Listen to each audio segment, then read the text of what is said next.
These are sectors in which all countries in the African continent hold a comparative advantage. They hold a comparative advantage to enable them to build a globally competitive edge. They are economically inclusive sectors that can engage a majority of the population and put more money in more pockets.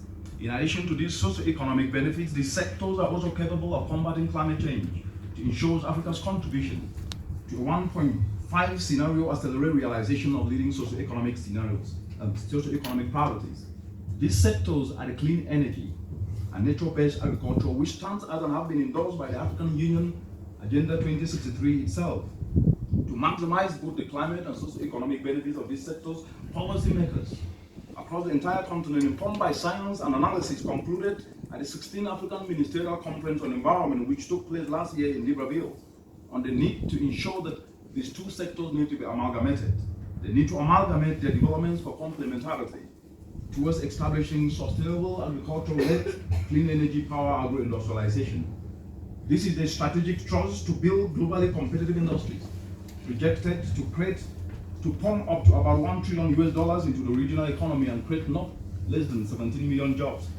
These will need research not only to inform actions, but actions across the entire continuum of ensuring that in auxiliary sectors like logistics, like information communication technology, like marketing and financial services, among others, how can we be able to utilize all of this to be able to drive transformational change, leveraging on what Africa have got in abundance? If you take as example these strategic sectors and how these strategic sectors can actually accelerate realization of the inclusive world. If you take Nigeria as an example, Africa's largest economy in terms of GDP, the agricultural sector makes up nearly 40% of the gross domestic product and generates livelihoods of about 70% of Nigerians. The sector is losing up to $9 billion each and every year as a result of post-harvest losses, primarily due to lack of adequate processing and value addition enterprises. If clean energy is decentralized to Nigeria's producers, these losses will be turned into productivity, specifically into $9 billion worth of income opportunities for farmers, for financiers amongst many, in addition to enhancing food security. But what we know is that a chick that will grow into a cock can be spotted the very day it hatches. What this African proverb is telling us, distinguished colleagues, ladies and gentlemen, is that the potential of these catalytic sectors that the continent have got in abundance, the potential of this catalytic area in meeting the region's development priority is not in doubt. What needs to happen is a refinement of policy and operational investments to unlock this potential. But what we know is that potential doesn't put food on the table. Potential doesn't create jobs. Potential must be turned into reality. And this is where the input of research becomes critical, and where our efforts as researchers must now focus on, which is how to practically unlock the socio-economic and climate resilient potential of Africa's catalytic sectors towards realizing our shared aspirations of accelerated socio-economic and also environmental sustainable growth. And that takes me to my second point. The second point is the need to prioritize innovative approaches to bridge both policy and operational gaps. Policy is the biggest driver of change, as the PhD indicate. Without policy, there will be no change. Whether we like it or not, policy is the biggest driver of change. Research for research alone will do just a little. Without research helping to inform policy, and without research helping to inform action, and without all of these mutually reinforcing in such a way that one cascades to another, we might not be able to truly ensure that we drive transformational change in the continent. And the second point is quite very, very important. What innovations can researchers come up with to target specific bottlenecks towards maximizing the productivity of these catalytic sectors that I've mentioned? For instance, we can talk of enhancing the ease of mobilizing capital and doing business to maximize productivity of these catalytic sectors. But a bigger question that needs to be answered is how can research enable such a move? And that takes me to my third point. We are in a continent that the population is increasing, but this population is youthful. As we're speaking today, almost about 65% of the entire population is youthful. But at the same time, over 60% of this youthful population is unemployed. But all in all, this population represents Africa's sovereign capital, the people and especially the over 200 million strong youthful population, their skills, their talents, their energy, their entrepreneurial spirit represents the primary resource in driving the productivity of these catalytic sectors. Rather than premising financial resources sometimes as the most important, which has been the case in the continent today, it is very, very important for research to be able to show how can research enable such a paradigm shift where we can leverage on what the continent has also got in abundance. Financial resources are important, but they are a means to an end, not an end. And understanding how research can be able to enable such a paradigm shift is quite very, very important. Distinguished colleagues, that takes me to my fourth point, which is diversing from silos. If you look at the continent today, whether you like it or not, the biggest challenge in this continent, despite the fact that we know that climate change is already reshaping the contours of the continent, the biggest challenge the continent faces today is duplication of efforts.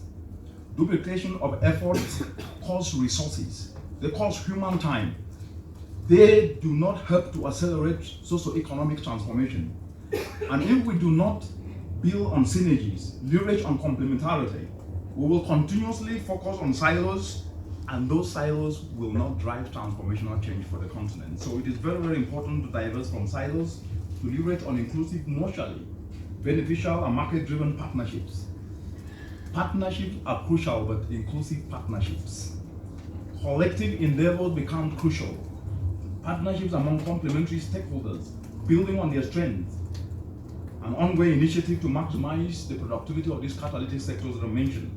The need for such joint efforts in solving priority and astronomical challenges is well summarized in an amusing African proverb: cross a river in a crowd and the crocodiles won't eat you. This is quite very, very instrumental in the context of this discussion today. Honorable members, distinguished colleagues, ladies and gentlemen, it is imperative to understand that individually we cannot do much, but collectively we can do more. How can research enable the bridging of sectoral silos to generate economic-wide synergy towards maximizing productivity of catalytic sectors become quite very, very important.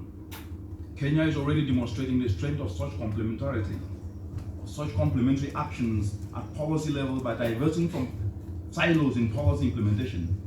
In most countries across the continent, almost 25 of them, in partnership with the African Center for Technology Studies, working with member states, the UN environment, is fostering and driving what is called an inclusive framework called the Ecosystem-Based Adaptation for Food Security Assembly.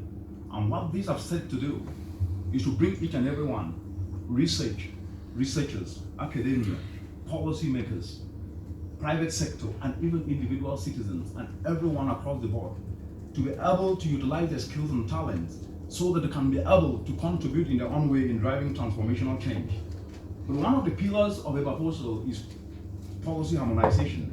And right here in Kenya, through the Ministry of Agriculture and Irrigation, bringing the Ministry of Environment, the Ministry of Energy, and other ministries have come together, setting up what is called a Baposa Interagency Policy Task Force. This convening implementation of complementary policies.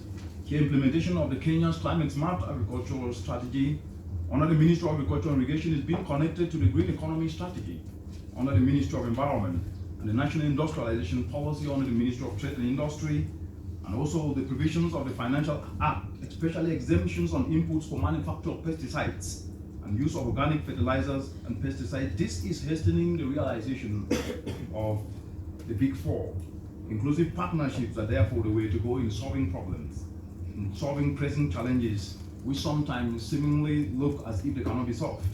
And researchers must enable such partnerships by informing them and being part of them. It is only through research that we can fill the gaps. It is only through research that we can utilize knowledge to be able to help inform policy as well as inform action. Distinguished colleagues, ladies and gentlemen, if the rhythm of the drumbeat changes, the dance must adapt. The music has changed. The music of transformational development has changed. But we need to understand and answer this question: how can we as researchers adapt to this new drumbeat of focusing our efforts towards driving transformational change in Africa, focuses on what Africa have got in abundance? This brings me to my fifth point.